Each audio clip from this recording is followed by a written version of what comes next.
안녕하십니까. 진짜시황 6월 첫날 거래를 맞이합니다. 진짜시황 바로 들어가도록 하죠. 이슈 브리핑입니다. 불협화음, 여기서 말하는 불협화음은 시장이 엄청나게 요란하다 이게 아니라 세계 지금 금값이라든가 유가라든가 달러라든가 유로라든가 이런 부분들이 현재 또 미국 통화정책도 그렇고요. 이런 부분들이 좀 전체적으로 일반적으로 맞지가 않아요. 예를 들면 이런 거죠.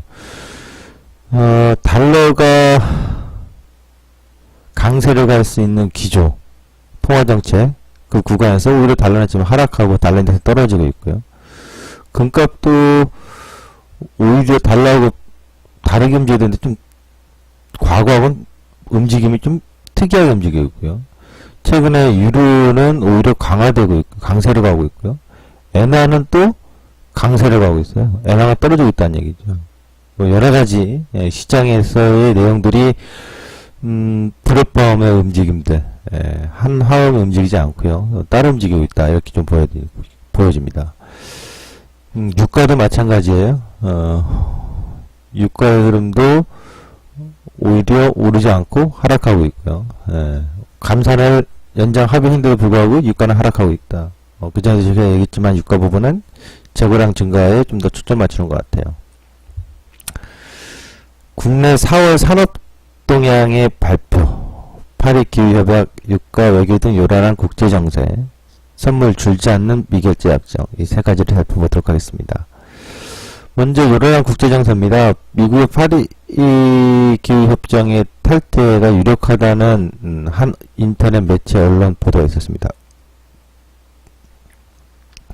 미국 내 인터넷 매체인 악시오스라는 매체에서요, 거의 결정이 되어 있다, 유력하다, 라고 얘기를 했어요. 뭐 지켜봐야겠죠? 뭐, 한 일주일 이내에 뭐, 발표를 할 것 같으니까요. 뭐, 빠르면 이번 주 중, 주말 이내, 아니면 다음 주 이내에 발표할 것 같은데요. 이 파리기후협약에 탈퇴가 된다면 충격은 상당히 클 겁니다. 배출가스에 대해서의 감축량, 뭐, 기준을 다 잡아놨었는데요. 원래 이거 교토 정서가 2020년대 만료되기 때문에, 그 연장선에서 새로운 파리 기후협약을 해체를 그 이후에도 더 글로벌 국가들이, 한 200여 개 국가들이 한 목소리로 환경 문제에 있어서의, 목표를 세웠던 건데, 미국이 주도하였던 건데, 미국이 탈퇴해버린다. 큰 거죠.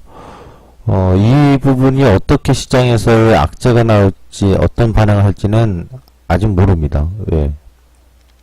뭐, 호재가 될지, 또 모르는 일이긴 한데, 호재가 될까요? 쉽지 않을 것 같은데요. 어쨌든, 거의 뭐, 탈퇴의 가능성이 유력하다고 합니다. 이것도 탈퇴 방법이요. 유엔 쪽에 있다가 직접적으로 탈퇴를 하면 충격이 좀 빠르고, 뭐 여러 가지 탈퇴 방법도 또 다르더라고요. 그래서 어쨌든 간에 탈퇴 방법은 다르긴 합니다만 탈퇴가 유력하다는 얘기가 나왔고, 또 하나는 트럼프와 메르켈, 다시 말해서 미국과 유럽이 갈라섭니다. 미국과 영국은 하나가 된다면 EU를 탈퇴한 영국은 그래 니들 갈 대로 가라, 쿨하게 메르켈 보내주고 있습니다. 하지만 나머지 유럽은 더 강한 유로를 추진한다. 그리고 메르켈과 트럼프의 격하다는 논쟁들이 심합니다. 미국은 독일의 기업들을 여전히 더 강하게 두들기고 있죠. 그래서 이 메르세데스 벤츠사의 자회사인 다임ler 부품사가 트럼프의 하도 압박에 못 이겨서 미국의 기업들의 부품을 더 많이 쓰겠다, 공급받겠다, 뭐 이렇게 백길이 들었다고 합니다. 어쨌든 독일과 미국, 북미와 유럽의 요란한 불협화음들은 글쎄요, 하나의 목소리를 내고 있는 글로벌 증시, 또 하나의 목소리를 내고 있는 국제정세에 있어서 자꾸 무역전쟁, 경쟁이 아니라 무역전쟁이죠. 무역에 대한, 통상무역에 대한 압박 서로 간에 막 노장되고 있는데, 누구의 힘이 더 강한지는 모르겠습니다. 당연히 현재는 미국의 힘이 더 강하다고 봐야 되니까, 각국의 기업들이 백기를 들고 항복을 하고 있습니다만, 정치적으로 메르켈의 힘이 유럽에서 더 강화되고 있기 때문에 이 부분이 더 논란이 될 수도 있겠다 싶어요. 일단 미국은 트럼프 때문에 그러겠죠. 그 다음에 세 번째 국제유가입니다. 리비아에서의 또 증산 얘기가 나오는데, 사실 리비아의 증산 얘기 때문에 하락했다고 하긴 합니다만, 지난번에 얘기했듯이 미국에서의 계속해서의 재고량이 증가되어 있고, 중국 생산량이 증가되어 있고, 중국에서는 소비가 늘어나지 않고 재고량이 증가되고 있다는 점, 이런 부분에서 사우디나 러시아 등 일부 국가들이 감산을 연장 합의를 했다 하더라도 유가의 상승 요인으로 작용하기 쉽지 않겠다라는 얘기를 해드렸습니다. 어제도 많은 좀 하락을 보여줬습니다.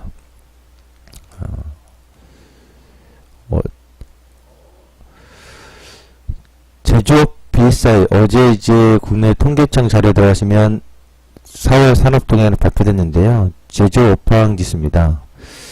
분명히 작년에, 이 포인트를 보면서는 작년에, BSI 지수가 바닥을 찍고, 2010년부터 서서히 터닝 포인트를 보여주죠.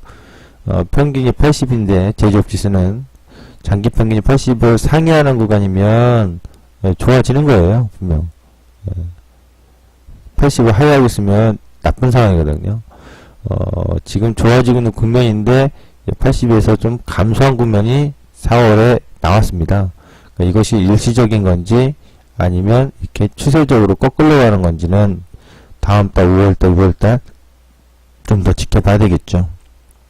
일단 시장이 전년도에 수출주나 제조업주 위주로 상승을 강하게 보여줬던 건 역시 제조업 업황 BSI 지수도 일치하는 모습들이 나타나고 있습니다. 작년에 그 자리에서의 매수를 대응했다가 놓친 게 상당히 아쉬운 거죠. 저도 개인적으로는. 자, 근데 4월 달에는 일단 감사한데요. 좀 그래프상 이렇게 봤고요. 어떻게 했냐 보니까, 아주 소폭입니다. 그러니까 일시적인 둔화일지, 추세적인 변화일지 감지할 수는 없는 상황이고요. 대기업들은 82, 83, 85, 88, 87이었고요. 66, 66, 71, 75, 74. 수출기업은 80, 82, 82, 86, 88. 그러니까 아주 소폭 계속 증가하고 있는 확장 국면이긴 합니다. 다만 소폭 감소했다라고 볼 수 있겠고요. BJ조업 지수도 마찬가지입니다. BJ조업 지수는 오히려 더 좋은 흐름을 좀 지금 보이고 있습니다.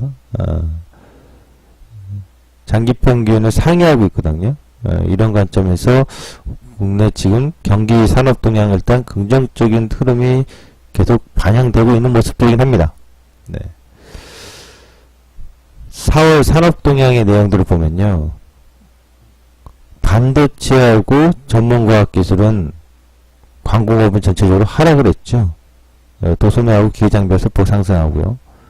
내구재는 상승, 준내구재는 상승, 근데 비내구재는 하락을 했습니다. 여기서 이제 내구재라고 하면은 다음 자료에 나올 건데요.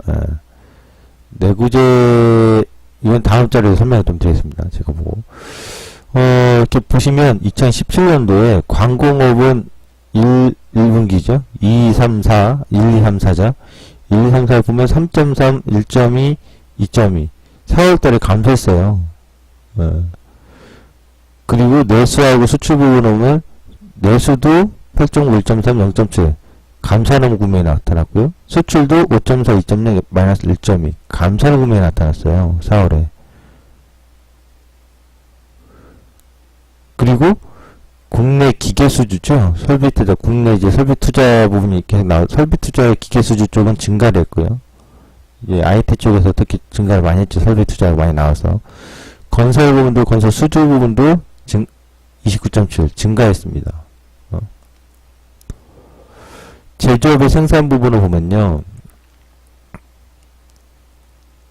자동차 주목할 것은 4월에 감소해요. 2.6 반도체 9.2 반도체도 좋다 하지만 2월달부터 계속 제가 가격 상승이 너무 크지 사실상 크게 늘어나는 게 없다 했죠. 그러니까 반도체도 사실상 감소예요. 큰 증가 추이가 아니라고요. 전월 대비. 자동차도 그렇고요. 그래서 지금 여기서 보시면은 내구재 소비 동향에 보면 내구재는 가전제품, 통신기기, 스마트폰 이런 거죠. 이쪽은 좀 증가를 해줬었는데 자동차, 승용차의 내구재는 감소했다고요. 준내구재인 의복, 옷, 오락, 취미, 경기용품, 신발, 가방 등은 증가를 해주는데 뭐 새학기다 보니까 그렇죠. 비내구재는 음식료, 의약품, 화장품은 조금 증가했는데 차량 연료라든가 이쪽은 감소했어요. 근데 중요한 건 승용차가 큰 폭으로 감소했다는 얘기예요. 승용차 같은 경우는 올해 4월달 판매가 더 호조되어야 되는데 마이너스 3.7을 보여주고 있죠. 비내구재 부분도 마이너스 0.9고요. 다만 내구재에서는 이제 가전이라든가 통신, 스마트폰의 영향으로 3.7, 3.4, 2.7. 그런데 우리가 알듯이 갤럭시 S8이 발표된 게 언제입니까? 증가가 돼야 되는데 오히려 감소했단 말이죠. 이런 부분들이 지금 현재 소비 상황에 있어서 나타나고 있는 특징입니다.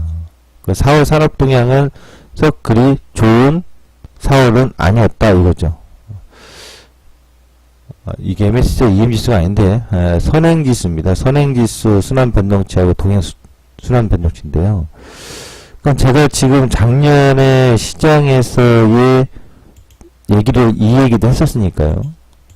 왜 2010년도에 들어와서 1월달 밑에서 한번 바닥은 잡힙니다만 반등으로 먹고 나오고 다시 올라가다도 상하다 다시 좀 눌릴 것을 보냐, 바로 이거였거든요. 근데 그때 당시에도 제가 이거랑 아까 BSI랑 상당히 충돌이 많이 났었습니다. BSI는 웬만큼 떨어져서 더 떨어지면 땡큐인데 바닥스럽긴 한데 사실 BSI보단 선행지수하고 동행지수의 데드코스 나온 점을 더 주목한다면 조금 더 바닥을 기다려보는 게 낫지 않겠느냐라는 시각이었거든요. 왜냐면 선행지수하고 순환변동치는 골든코스 나오고 데드코스 나오면 골든코스 나오면 무조건 상방이라고 봐도 됩니다. 빠져도. 데드코스 나오면 반등이 나와도 일단은 충격파가 한번 크게 있다라고 했거든요. 보통 5개월 이내, 6개월 이내는 충격파 등의 변동성이 크게 확대된다라고 했어요. 이때도 그랬고요. 2011년도 3월에도 잘 안 나오니까요. 그래서 이걸 보면은 전년도에 데드가 발생하고 2016년도 1월 2015년도 12월 이쯤에 데드가 발생하면서 점점 충격파 등이 이어지고 따라서 있다고 본 건데 오히려 시장은 짧게만 충격파도 없었죠. 사실상 1월달에 하락파는 짧게만 나오고 그 다음부터 계속 개선돼서 갑니다. 사실상 골든크로스 데드크로스 자주 안 나와요. 또 지난 여름에 골든크로스 나왔습니다. 근데 이번에 또 데드크로스 나왔습니다. 그리고 3월에 데드코스 나오고 4월에 오나지 동일이었습니다. 지난달에 동행이 101점이었잖아요. 그 다음에 선행지수가 100.80이었잖아요. 0.2 정도가 상승해서 똑같아졌습니다. 근데 데드 나오고 골드 나오고 이렇게 순식간에 한두 달 사이에 반복해 나오는 경우는 지금까지 없었어요. 선행하고 경기 선행하고 경기 동행지수가 뭐 한 두 달 사이에 한 세 달 사이에 데드 골드 이런 적이 없거든요. 일단 지금 다시 선행에 붙었는데 5월달에 산업동향들 상황이라든가 이런 거 본다면 글쎄 6월달에 어떻게 될지 좀 더 주목을 봐야 되겠어요. 발표되는 날짜를 발표됐을 때 5월에 지금 이거 4월 거니까 5월에 경기선행과 동행지수 어떻게 발표된지는 좀 지켜봐야 되겠습니다. 일단 데드 상황에서의 지금 동일한 수치를 보였다. 근데 선행지수하고 동행지수의 구성을 보면 선행지수가 좀 개선됐다 하더라도 크게 점수를 주기 어려운 이유가 있습니다. 바로 뭐냐면 동행지수는 광공업 생산이 큰 폭으로 감소했죠. 1.5. 특히 내수 출하지수도 점진적으로 계속 감소하는 폭이 확대되고 있고요. 다만 건설 기성액에서의 포인트죠. 그 다음에 소매 판매가 좀 증가하고, 이건 새학기 영향이라고 좀 봐야 됩니다. 4월 달에. 재고 순환지표의 선행지수, 종합지수의 구성지표 보면 마이너스 3.1입니다. 그러니까 재고가 증가하고 있다는 얘기예요. 재고 증가가 심하다는 얘기죠. 그리고 구인구직비율도 여전히 낮습니다. 근데 여기서 구성 비율을 보면 소비자 기대지수가 3.5로 크게 반영이 됐어요. 4월에. 건설 수주액도 9.6로 크게 반영됐고요. 그러니까 지금 선행지수, 동행지수하고 보면은 광공업이라든가 투자지수라든가 이런 부분보다는 전체적으로 업황이 확 좋아지고 있는 그런 개선세는 아니다라는 거죠. 그러니까 특히나 이 선행지수가 이번에 0.2% 상향된 것은 소비자 기대지수가 상당히 큰 폭의 상승을 보여줬기 때문에, 만약 소비자 기대지수가 이렇게까지 상승하지 않았다면 오히려 선행지수와 동행지수는 데드코스 역전현상에서 더 이렇게 되었겠죠. 그래서 이번에 발표된 산업동에서 선행지수와 동행지수하고의 크로스난 이후에 일치되는 관점은 다시 저역전의 상향보다는 여전히 대비 상황에서의 움직임의 가능성이 높지 않겠느냐라는 게 현재 시각입니다. 꼼꼼히 따져보면. 그 다음에 선물지수 예상을 들어가겠습니다. 이게 어제 제가 얘기했던 그림이잖아요. 이렇게 삼각지 맥점 나와서 왔다 갔다 할 거고, 306.15가 저항이고, 302점 땡땡, 298.45, 293점 땡땡, 이런 마디 흐름으로 볼 것이고, 6월 만기 때까지 눌러서 왔다 갔다 하다가 내려가는 밤생이냐, 눌러서 반등 준척했다가 바로 다시 핑크색으로 내려가는 거냐, 아니면 그냥 바로 쭉 빼는 빨간색이냐, 아니면 누르는 척 했다가 반등 주고서 고점을 살짝 더 높여놨다가 그 다음에 누르냐. 오늘 이제 선물지수 예상인데요. 미결 감소 시 작은 눌림 변동 구간 형성이다. 무슨 얘기냐면, 미결제가 증가했을 때 하락마디 요 구간이 나오고요. 미결이 감소하면서 이거의 감소하는 구간에서는 내려왔던 하락마디에 뭐예요? 등락을 주죠. 미결이 사실 급증을 했던 증가 현상에서 추세가 강하게 형성됐고요. 그러니까 추세 박스, 그렇죠? 굴곡 박스, 추세 미결이 감소하면서 박스, 굴곡 박스. 미결이 증가하면서 어제까지 증가했죠. 여기까지 증가 현상에서 일단 추세. 근데 특이한 건 미결이 증가했는 상황에서 끝부분 이 두 부분에서 추세가 계속 쭉 이어진 게 아니라 오히려 편 끊겨버렸다고요. 선빵에 가격 조정을 줬죠. 그러면 이제 남은 기일은 동신만결까지 목금 월, 수, 목 5거래일이잖아요. 5거래일까지 미결을 주지 않는 흐름이, 지금까지 미결을 주지 않는 흐름인데 5거래일 나오는 상황에서 미결을 주지 않을 수는 없어요. 카운트 시점 지금부터 오늘부터 시작합니다. 오늘부터 미결은 감소할 거라고 저는 봅니다. 그럼 주가 추이는 어떻게 되게 되겠어요? 그 직전에 증가했던 방향에 뭐가 나와요? 반전이 나오죠. 근데 이틀 전에 먼저 나온 거예요, 사실상. 그렇다면 이때처럼 내렸다 올렸다의 굴곡, 내렸다 올렸다의 굴곡, 결국 굴곡의 변동이 나타날 가능성이 상당히 높은 5거래이죠. 상단은 제가 예상한 건데 아까 초록색의 가능성을 좀 희박해 보이기 때문에 상단과 하단을 봤을 때 306점에서 298 사이의 흐름이 나타나지 않겠느냐예요. 지금 21평이 따라가고 있는데 21일 이동평균선의 흐름인데 21일 이동평균선을 한번 이탈했다가 담궜다가 반등 주는 관점? 이런 거? 그래서 이 선물지수로 지금 미결로 본다면 미결은 이제 감소할 구간인데 먼저 선대적으로 여기서 이틀 동안 가격 조정을 줬다고요. 이 상황에서 이제 이 음봉의 고점이 되겠죠. 그리고 삼각지 맥점이 되겠죠. 306점. 네. 목이 저항 인식하면서 눌리고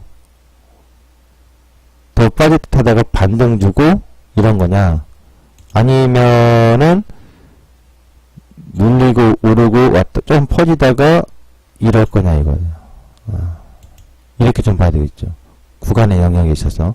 그래서 동시망 때까지 이런 흐름의 예측을 오늘도 보시면 될 것 같고요. 선물 지수를 뭐 오늘 예측을 좀 해보면 주중이죠. 목요일이니까요. 월요일날부터 올라왔다가 쭉 빠졌죠. 그러면 지금 시장 유형상 이 고점을 재돌파할 수 있는 가능성이 나오려고 한다면 오늘 무슨 그림이 나야 되냐면 반드시 전저점을 깨서는 안 돼요. 이 고점을 돌파할 가능성은 희박해졌는데 만약 재돌파를 하려면 이 저점을 깨지 않은 상황에서 뭐 내리고 오르고 해서 어떤 식으로? 컵식으로 가야 된다고요. 그래서 이번 주가 아래꼬리 길게 달린 양봉이 나와야 되겠죠. 가능성은 1% 정도? 이게 아니라면 지금은 이 흐름에서 뭐예요? 이렇게 되어 있는 상황이잖아요. 그러면 이 저점을 깬다면 AB형의 국제하락식으로 나오겠죠. 또는 B형의 굴곡하락식이죠. 그러니까 오늘 어제 고점을 넘어간 것은 의미가 없어요. 어제 저점을 깨면은 이 주황색 가능성이 없어지는 거고, 어제 고점 넘어간다고 해서 이 주황색으로 된다는 게 아니라고요. 어쨌든 간에 오늘 목요일 주중 흐름에 있어서 상당히 중요한 날이 될 거예요. 가능성은 1% 정도의 확률인 주황색이냐, 아니면 AB형의 국제하락이냐, 아니면 B형의 굴곡하락으로 가느냐 여부가 될 겁니다.